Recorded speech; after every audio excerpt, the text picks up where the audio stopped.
बिहार के 2 सीटों पर उपचुनाव होने हैं। इसको मद्देनज़र रखते हुए सभी पार्टियों ने अपने अपने उम्मीदवारों की घोषणा कर दी है। आपको बता दें कि सभी दल अब जनसंपर्क अभियान कर रहे हैं। नेताओं का तांता लगना शुरू हो चुका है चुनावी क्षेत्र में। आपको जिस तरह से जानकारी होगा कि किस तरह का प्रकरण हुआ है महागठबंधन में सीट शेयरिंग को लेकर। एक तरफ कांग्रेस ने मांग की थी कि कुशेश्वर स्थान की सीट उन्हें दी जाए क्योंकि वो उनकी परंपरागत सीट थी। आपको याद होगा किस तरह से विधानसभा चुनाव में कुशेश्वर स्थान कांग्रेस के पाले में गई थी। हालांकि दोनों सीटों पर तारापुर व कुशेश्वर स्थान से जेडीयू के प्रत्याशी विजयी रहे थे, परंतु जो मतभेद देखने को मिला राजद व कांग्रेस में, वो कहीं ना कहीं दूसरी कहानी बयां कर रही है। इस वक्त हमारे साथ राजेश राठौर है, कांग्रेस के मुख्य प्रवक्ता है। सर, अब तो चुनावी प्रचार जोरों शोरों से देखने को मिल रहा है। लालू प्रसाद यादव भी अब 20 तारीख को पटना आ रहे हैं, प्रचार करने वो जाएंगे क्षेत्र में। किस तरह का प्रभाव देखने को मिलेगा? सबसे पहले तो लालू जी स्वस्थ रहें इसकी हम शुभकामना देते हैं, उनको नवरात्रा की भी शुभकामना देते हैं। और लालू जी अपने पार्टी के बड़े नेता हैं, और पार्टी के नहीं, वो देश और बिहार के बड़े नेता हैं। अगर अपने दल के लिए प्रचार करते हैं तो अच्छी बात है, इसमें बुराई क्या है। हम अपने दल का प्रचार करते हैं, वो अपने दल का प्रचार करते हैं, एनडीए अपने दल का प्रचार करे, लेकिन चुनाव परिणाम पर इसका कोई प्रभाव नहीं दिखेगा। कोई इस पर परिणाम नहीं देखेगा? बिल्कुल नहीं दिखेगा, चूँकि यह चुनाव नैतिक बनाम अनैतिक का है। नवरात्रा के समय में यह चुनाव हो रहा है। जिस प्रकार से जेडीयू और भारतीय जनता पार्टी ने लोगों को ठगा है, उसके खिलाफ यह चुनाव हो रहा है। और जेडीयू भाजपा के लोगों ने जनता को ठगा, और आरजेडी ने कांग्रेस के जनता को ठगा, कांग्रेस पार्टी को ठगा है। तो मुझे लगता है कि नैतिक अनैतिक की लड़ाई में कांग्रेस की विजय होगी, चूँकि भारतीय जनता पार्टी के तमाम साथी चाहते हैं पिछले बार चुनाव की तरह कि जेडीयू की प्रत्याशी की हार हो।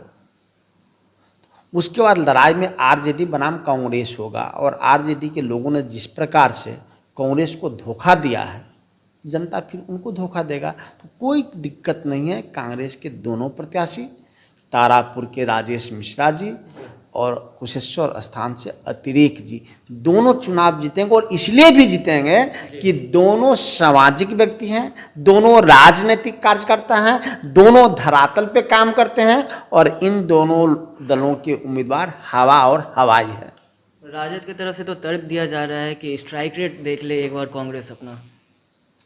देखिए, जब जब आरजेडी कांग्रेस के धोखे में रख के सीटों का बंटवारा किया, जिसका खामियाजा आरजेडी को भुगतना पड़ा है। और उत्तर प्रदेश में सपा को भी आपको हम याद दिलाएं कि 2009 के लोकसभा चुनाव में हम यूपीए 1 की सरकार चला रहे थे। लालू प्रसाद यादव जी, रामविलास जी, मुलायम सिंह सब हमारे सहयोगी थे। उन्होंने जल्दबाजी में, हम 8 सीट उत्तर प्रदेश में 10 सीट मांग रहे थे, उन्होंने 8 सीट देके घोषणा कर दी। यहाँ हम 7-8 सीट मांग रहे थे, इन्होंने 3 सीट देके घोषणा कर दी। हम अलग चुनाव लड़े, हम यहाँ 4 सीट जीते, आरजेडी मात्र 4 सीट जीती। उत्तर प्रदेश में हम जीते 22 सीट, मुलायम सिंह जीते 21 सीट और मायावती 23 सीट। तब जबकि ये फर्स्ट फेज का नॉमिनेशन हो चुका था, हमारा नॉमिनेशन फर्स्ट फेज का हुआ ही नहीं था। तो जब जब इस प्रकार की धोखा कांग्रेस पार्टी के साथ एलआई दल किया है, तो उसका खामियाजा एलआई दल को ही भोगना पड़ा है। और 2009 में हम जो सरकार 2004 के लोकसभा चुनाव के परिणाम से बेहतर परिणाम लेके 2009 के लोकसभा में आए, वही बात इस बार होगी कि हमारे साथ आरजेडी ने धोखा किया है, आरजेडी को जनता धोखा देगी। जब महागठबंधन का गठन किया गया था, कई ऐसी बातें सामने आई थी कि केंद्र से सरकार को हटा फेंकेंगे, परंतु जब उपचुनाव होते हैं, उपचुनाव के वक्त ऐसी तस्वीरें क्यों देखने को मिलती है कि अपने ही घटक दलों में सीट शेयरिंग को लेकर लगातार मतभेद देखने को आ जाता है सामने? देखिए, 2 बातें हैं कि महागठबंधन की व्यापकता है विधानसभा चुनाव के लिए, लोकसभा चुनाव के लिए, इसमें 2 राय नहीं है। लेकिन उपचुनाव में भी इसका इन धर्मों का पालन हो तो अच्छी बात है। चूँकि जब तक सीट शेयरिंग में समस्याएं आती है, निर्णय सही वक्त पर नहीं होता है, उसका खामियाजा हम दोनों भोगे हैं, इसमें 2 राय नहीं है। अगर पिछली ही बार जो 70 सीटें कांग्रेस पार्टी के कोटे में आई, वह सीटें हमें समय पूर्व दे दिया गया होता, तो हमारे अनेक प्रत्याशी और जीत के आते, और आरजेडी के भी अनेक प्रत्याशी और जीत के आते, और आज तेजस्वी यादव 2/3 बहुमत से मुख्यमंत्री होते। आखिर कौन आरजेडी में है जो तेजस्वी यादव को मुख्यमंत्री नहीं बनने देखना चाहते?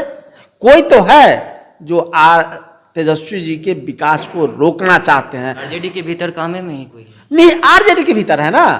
70 सीटें हमें मिली। कल नॉमिनेशन के आखिरी दिन होता था, आज हमें सीटें मिलती थी। हमें प्रत्याशी का चयन करने में दिक्कत होता था, और हमारा अगर उम्मीदवार जीत के आया होता तो मुख्यमंत्री कौन होता? तेजस्वी यादव जी होते। तो इस द्वंद्व में, सीट बंटवारे के द्वंद्व में लगभग 20 से 25 सीट हम हारे और 20 से 25 सीट आरजेडी हारा। अगर समय पूर्व सीटों का बंटवारा हो गया होता तो मैं दोबारा बोल रहा हूं कि 2/3 बहुमत से महागठबंधन की सरकार बनती। आज हम सरकार में होते, जनता की सेवा कर रहे होते। आज जो बिहार की सरकार बिहार को लूट रहा है, बिहार को सबसे निचले पायदान पे धकेल दिया, उससे हम बिहार को बचा सकते थे। तो इसीलिए हम आरजेडी से आग्रह अब भी करते हैं कि आप जिनके साथ रहें, गठबंधन धर्म का पालन आप निष्ठापूर्वक कीजिए। तो कहीं ना कहीं निष्ठा में कमी है, और कमी कराने में कोई ना कोई दिमक की तरह आरजेडी में कुछ ऐसे नेता लगे हैं जो तेजस्वी यादव जी को बढ़ने देखने से जलते हैं। एक आखिरी सवाल रहेगा। आरजेडी ने अपने स्टार प्रचारकों की सूची जारी कर दी है, परंतु उसमें तेज प्रताप यादव का नाम नहीं था। तेज प्रताप यादव अब बागी तेवर में दिख रहे हैं। तेज प्रताप को कह ले कि एक तरह से वो कांग्रेस के प्रचार करने में इच्छुक दिख रहे हैं। क्या कांग्रेस आमंत्रण दे रही है तेज प्रताप यादव? स्वागत है उनका। देखिए, कई ऐसे नेता हैं, कई ऐसा क्षेत्रीय दल है जो न एनडीए के साथ जा सकते हैं और न आरजेडी के साथ। अगर ऐसे नेता, वैसे दल का आशीर्वाद और सहयोग और समर्थन कांग्रेस पार्टी के प्रत्याशी को मिलता है तो हम उसका स्वागत करते हैं, और इसका लाभ भी होगा। अगर तेज प्रताप यादव जी अगर कांग्रेस पार्टी के प्रत्याशी के पक्ष में आना चाहते हैं, मदद करना चाहते हैं, तो हम उनका स्वागत करेंगे और उसका परिणाम अच्छा भी होगा, क्योंकि कुशेश्वर स्थान का सीट उनके विधानसभा सीट से लगा हुआ है। लेकिन यह निर्णय तेज प्रताप यादव जी को लेना है। अभी कांग्रेस पार्टी के किसी व्यक्ति से उनकी आधिकारिक बात नहीं हुई है। चलिए, बहुत बहुत धन्यवाद। हमारे साथ जुड़े थे अभी राजेश राठौर जी, मुख्य प्रवक्ता कांग्रेस के। और जो अभी देख ले की तस्वीरें देखने को आ रही है तेज प्रताप को लेकर, जो विवाद खड़े हो गए, तो साफ तौर पर कांग्रेस ने आमंत्रण दिया है तेज प्रताप यादव को कि वो कांग्रेस के लिए प्रचार कर सकते हैं। इससे कहीं ना कहीं मतदान चुनाव में इसका असर देखने को मिलेगा। साथ ही साथ राजद ने जो धोखा दिया है कांग्रेस को, इसके ऊपर भी इनका बयान देना है कि अगर राजद पहले ही, साफ तौर पर इन्होंने बयान दिया है कि अगर राजद पहले ही अपने सीटों का चयन कर लिया रहते तो अभी तक ये मतभेद देखने को नहीं मिलता, और आज के तिथि में तेजस्वी यादव बिहार के मुख्यमंत्री होते। और भी ऐसी खबरों के लिए बने रहे हेडलाइंस बिहार के साथ। हमारे हौसला अफजाई के लिए चैनल को लाइक सब्सक्राइब कर दें। धन्यवाद।